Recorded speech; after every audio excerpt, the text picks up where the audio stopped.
हरतालिका तीज का ये पावन त्योहार लाए जीवन में सुख समृद्धि अपार।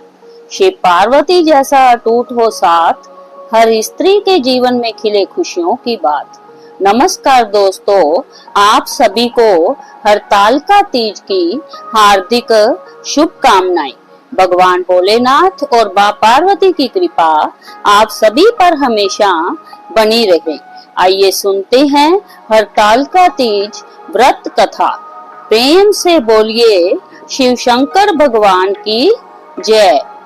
एक बार भगवान शिव ने पार्वती जी को उनके पूर्व जन्म का स्मरण कराने के उद्देश्य से इस व्रत के महात्म्य की कथा कही थी।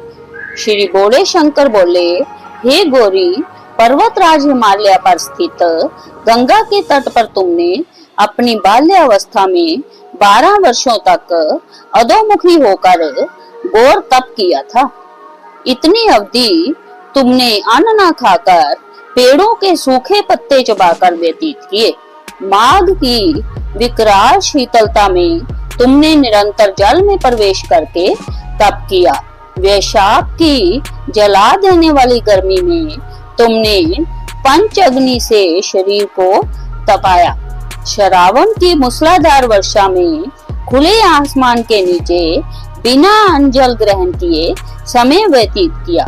तुम्हारे पिता तुम्हारी कष्ट साध्य तपस्या को देखकर बड़े दुखी होते थे, उन्हें बड़ा क्लेश होता था। तब एक दिन तुम्हारी तपस्या तथा पिता के क्लेश को देखकर नारद जी तुम्हारे घर पधारे। तुम्हारे पिता ने हृदय से अतिथि सत्कार करके उनके आने का कारण पूछा।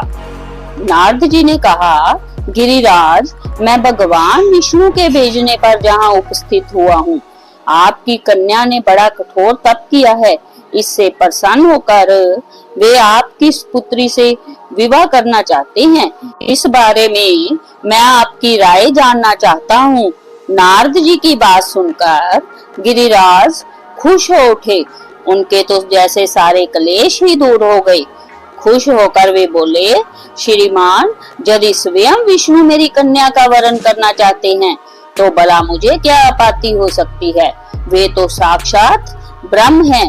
हे महर्षि, जय तो हर पिता की इच्छा होती है कि उसकी पुत्री सुख संपदा से युक्त पति के घर की लक्ष्मी बने। पिता की सार्थकता इसी में है कि पति के घर जाकर उसकी पुत्री पिता के घर से अधिक सुखी रहे। तुम्हारे पिता की स्वीकृति पाकर नारद जी विष्णु के पास गए और उनसे तुम्हारे ब्याह के निश्चित होने का समाचार सुनाया। मगर इस विवाह संबंध की बात जब तुम्हारे कान में पड़ी तो तुम्हारे दुख का ठिकाना न रहा। तुम्हारी एक सखी ने तुम्हारी इस मानसिक दशा को समझ लिया और उसने तुमसे उस दुख का कारण जानना चाहा। तब तुमने बताया, मैंने सच्चे हृदय से भगवान शिव शंकर का वरण किया है, किंतु मेरे पिता ने मेरा विवाह विष्णु जी से निश्चित कर दिया। मैं विचित्र धर्म संकट में हूँ, अब क्या करूँ। प्राण छोड़ देने के अतिरिक्त अब कोई भी उपाय शेष नहीं बचा है। तुम्हारी सखी बड़ी ही समझदार और सूझबूझ वाली थी। उसने कहा, सखी, प्राण त्यागने का इसमें कारण ही क्या है। संकट के मौके पर धैर्य से काम लेना चाहिए। नारी के जीवन की सार्थकता इसी में है कि पति रूप में हृदय से जिसे एक बार स्वीकार कर लिया, जीवन पर्यंत उसी से निर्वाह करे। सच्ची आस्था और एक निष्ठा के समक्ष तो ईश्वर को भी समर्पण करना पड़ता है। मैं तुम्हें घनघोर जंगल में ले चलती हूँ, जो साधना स्थली भी हो और जहाँ तुम्हारे पिता तुम्हें खोज भी ना पाए, वहाँ तुम साधना में लीन हो जाना।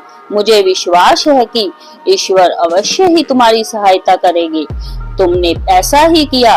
तुम्हारे पिता तुम्हें घर पर ना पाकर बड़े दुखी तथा चिंतित हुए। वे सोचने लगे कि तुम जाने कहाँ चली गई। मैं विष्णु जी से उसका विवाह करने का प्रण कर चुका हूँ। यदि भगवान विष्णु बारात लेकर आ गए और कन्या घर पर न हुई तो बड़ा अपमान होगा। मैं तो कहीं मुंह दिखाने के योग्य भी नहीं रहूंगा। यही सब सोचकर गिरिराज ने जोर शोर से तुम्हारी खोज शुरू करवा दी। इधर तुम्हारी खोज होती रही और उधर तुम अपनी सखी के साथ नदी के तट पर एक गुफा में मेरी आराधना में लीन थी। भाद्रपद शुक्ल तृतीया को हस्त नक्षत्र था। उस दिन तुमने रेत के शिवलिंग का निर्माण करके व्रत किया। रात भर मेरी स्तुति के गीत गाकर जागी। तुम्हारी इस कष्ट साध्य तपस्या के प्रभाव से मेरा आसन डोलने लगा, मेरी समाधि टूट गई। मैं तुरंत तुम्हारे समक्ष जा पहुंचा और तुम्हारी तपस्या से प्रसन्न होकर तुमसे वर मांगने के लिए कहा। तब अपनी तपस्या के फल स्वरूप मुझे अपने समक्ष पाकर तुमने कहा, मैं हृदय से आपको पति के रूप में वरण कर चुकी हूँ। यदि आप सचमुच मेरी तपस्या से प्रसन्न होकर आप जहाँ पधारे हैं तो मुझे अपनी अर्धांगिनी के रूप में स्वीकार कर लीजिए। तब मैं तथास्तु कहकर कैलाश पर्वत पर लौट आया। प्रातः होते ही तुमने पूजा की समस्त सामग्री को नदी में प्रवाहित करके अपनी सहेली सहित व्रत का पारण किया। उसी समय अपने मित्र बंधु व दरबारियों सहित गिरिराज तुम्हें खोजते खोजते वहां आ पहुँचे और तुम्हारी इस कष्ट साध्य तपस्या का कारण तथा उद्देश्य पूछा। उस समय तुम्हारी दशा को देखकर गिरिराज अत्यधिक दुखी हुए और पीड़ा के कारण उनकी आंखों में आंसू उमड़ आए थे। तुमने उनके आंसू पोंछते हुए विनम्र स्वर में कहा, पिताजी, मैंने अपने जीवन का अंधकार समय कठोर तपस्या में बिताया है। मेरी इस तपस्या का उद्देश्य केवल यही था कि मैं महादेव को पति के रूप में पाना चाहती थी। आज मैं अपनी तपस्या की कसौटी पर खरी उतर चुकी हूँ। आप क्योंकि विष्णु जी से मेरा विवाह करने का निर्णय ले चुके थे, इसलिए मैं अपने आराध्या की खोज में घर छोड़कर चली आई। अब मैं आपके साथ इसी शर्त पर घर जाऊंगी कि आप मेरा विवाह विष्णु जी से ना करके महादेव जी से करेंगे। गिरिराज मान गए और तुम्हें घर ले गए। कुछ समय के पश्चात शास्त्रोक्त विधि विधान पूर्वक उन्होंने हम दोनों को विवाह सूत्र में बांध दिया। हे पार्वती, भाद्रपद की शुक्ल तृतीया को तुमने मेरी आराधना करके जो व्रत किया था, उसी के फल स्वरूप मेरा तुमसे विवाह हो सका। इसका महत्व यह है कि मैं इस व्रत को करने वाली कुंवारियों को मनवांछित फल देता हूँ। इसलिए सौभाग्य की इच्छा करने वाली प्रत्येक युवती को यह व्रत पूरी एक निष्ठा तथा आस्था से करना चाहिए। लो शिव शंकर भगवान की जय। कहानी पसंद आए तो वीडियो को लाइक करें और कमेंट बॉक्स में हर हर महादेव जरूर लिखें।